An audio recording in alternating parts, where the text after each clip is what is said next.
Well, hello, friends. In today's lesson from the letter of Paul to the Ephesians, Paul gives us a powerful sentence. For by grace you have been saved through faith, and this is not your own doing. It is the gift of God, not the result of works, so that no one may boast. For what we are, he has made us, created in Christ Jesus for good works, which God prepared beforehand to be our way of life. Which God has prepared beforehand to be our way of life. That we are given God's grace, that we are loved by God, that we are empowered by God, that we have a life to live for God. This is the hope and one of the central tenets of being a Christian, and what powerful words those are from the Apostle Paul. I want to come back to that a little later in the sermon. It's interesting, isn't it? If you're a person who partakes in social media on several of the different sites, the thing to do this week was to post the last picture you took the day or two before all of the shutdown happened over a year ago. For me, there were two things within a day of each other. One was the end of our vestry retreat, which included going to a place where we could all throw axes together. And another was going to senior night at a University of Kansas basketball game. Two places with different size crowds, but things that could not be done couldn't happen now, and certainly not for the last year. It's been interesting to look at other people's images and what they did. Some having gone out to eat, some being out with friends, some being on airplanes or traveling, some being at places with very large crowds. And it's a way of us remembering sort of what life was like prior to the pandemic. I did some reading this week and thinking about the challenge that we're sitting in right now. I know members of my family have been able to get the vaccine of late, particularly Kelly and I's parents, all of whom have been restricted from seeing their grandchildren and doing things that they would normally enjoy or would fulfill their lives, often sitting alone in their homes for hours and hours on end. And I know upon hearing when they're vaccinated, there is this well of emotion that begins to well up. And I've seen that same thing with other friends who finally received their vaccine. We're beginning to hear in the news that the number of people who have COVID and our case rates are dramatically declining. We're eager, very eager, to get back to our life as normal.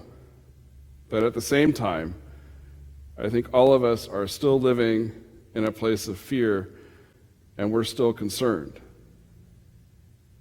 As our medical professionals and those who understand and know more about viruses than most likely any of us in this congregation have told us, we are by no means completely over the pandemic.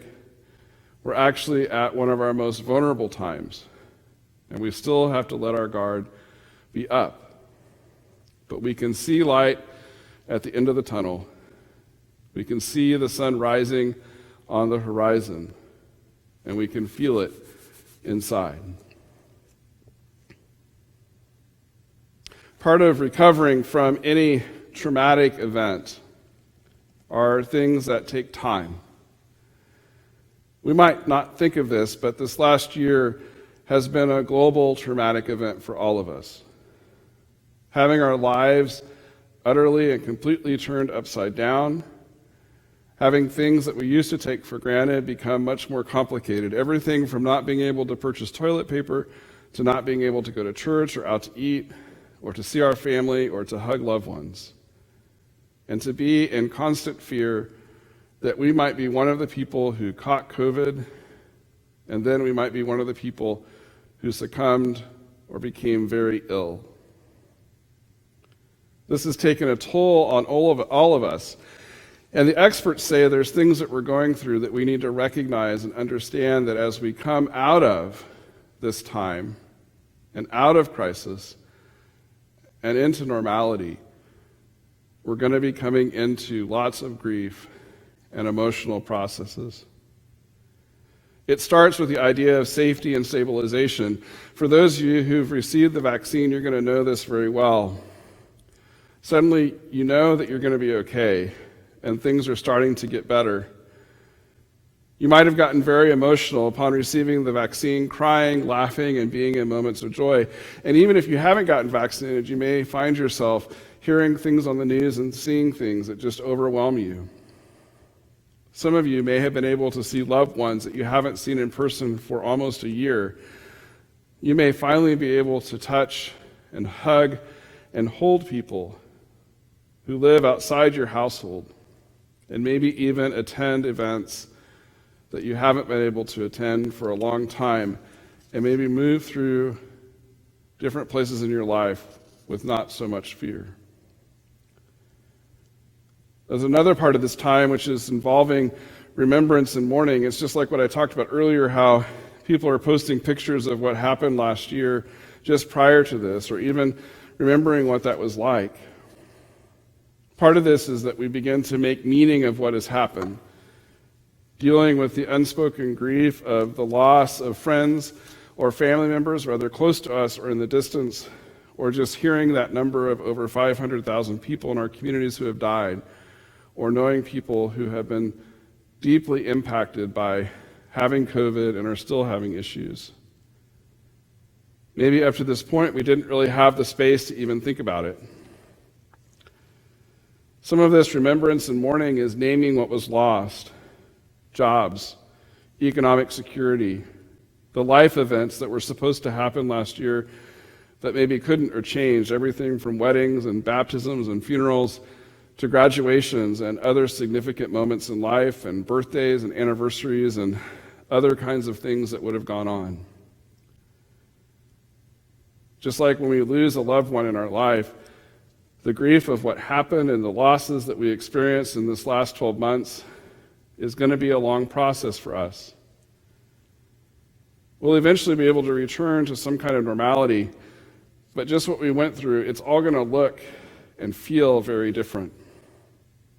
I know when I've counseled people who've lost their spouse or a child or others, when they begin to get back to feeling like they can do normal things in life, everything has a different shade of color. Everything feels, tastes, and smells different. Life around us is sometimes just changed. But at the same time, new dreams and new normal begin to emerge. Another part of our process in this is going to be reconnection and integration of what's happened to us. You can probably begin to feel that now, about wanting to connect. Maybe you've thought about the first restaurant you're going to go out to eat at, or maybe you've thought about the concert you want to go to, or maybe you're looking forward to seeing someone's play or musical, or going out shopping, or traveling, or doing all the different things that brought you joy in your life, or even just things that are regular everyday things that won't be quite as complicated.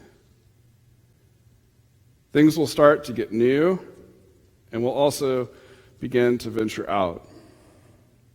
We might find during this time that we've had significant spiritual, emotional, or intellectual growth in our life. We might have really changed inside over the last year. Maybe we'll appreciate some of the more simple things in our life, and maybe the more complicated or mundane things might lose the significance when they used to seem so very important. We also start to restore and reconnect to the relationships that meant so much to us, with our neighbors, with our friends, with our coworkers, and many of the places we used to go, even the church. It might be very different than instead of seeing someone on Zoom or talking to them only on the phone, or maybe in your work life, you've gone to remote learning, or to remote working, or remote learning in school, to suddenly be back in the classroom or back in the work environment, to be back with the people that you're around, might take some reconnecting and some intentionality. We might even wake up at the end of this and find that the path we thought was our path in life looks very different. We might feel called to a different kind of work, or we might want to study something new or take on different hobbies, or we might not fully return to what was very important to us before and move into new things. And it may take a long time to fully reconnect. Think about what Paul said in that gospel, in that letter from the Ephesians, Think about what he says about grace, and that we've been saved through faith, and that none of this is our own doing, but it's a gift of God, not the results of works. We can't boast, but what he has made, what God has created through Jesus in us, is good works, and God has prepared beforehand for that to be our life. I know my faith in this last year has been at the very core of everything I've done. I'm sure you can tell we've had to completely change the entire way we do church. And I'm by no means complaining, but that's what my faith calls me to do. I know my parenting has changed, my friendship, and many of the other priorities have changed in my life, and I'm sure you can reflect those same things in your own life. But I know how important faith has been, and I know how important grace has been in this time. So we still have to lean on that. The work we're doing, all of us, is emotionally and physically exhausting. We have to have extraordinary and even more patience with each other and with those in our community. We are called as people of faith to live out our faith and to be light and hope in the places we are, just as what we heard from Paul. And we can allow ourselves once again to dream with God in our life about what's to come and how our resilience and our hopefulness in these challenging times have taught us. I want you to really ponder some of these things in the coming weeks while we're still being cautious and while we can smell that change, taste that change, even see the change that is coming, to know that the work God is giving us to do in our own personal work and our own personal lives is challenging and important. And as we work through our time of finding safety and stabilization, of remembering and mourning, and of reconnecting and integrating this last year into our new life, lean on God to support you and to give you what you need for this time. Think of so many people of the faith over the centuries who found that resilience and that hope in the midst of great suffering. It is that same resilience and hope that we see in Jesus on the cross.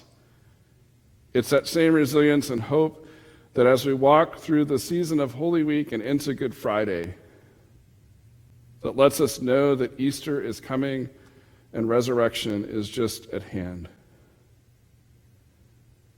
So be a people of faith and hope.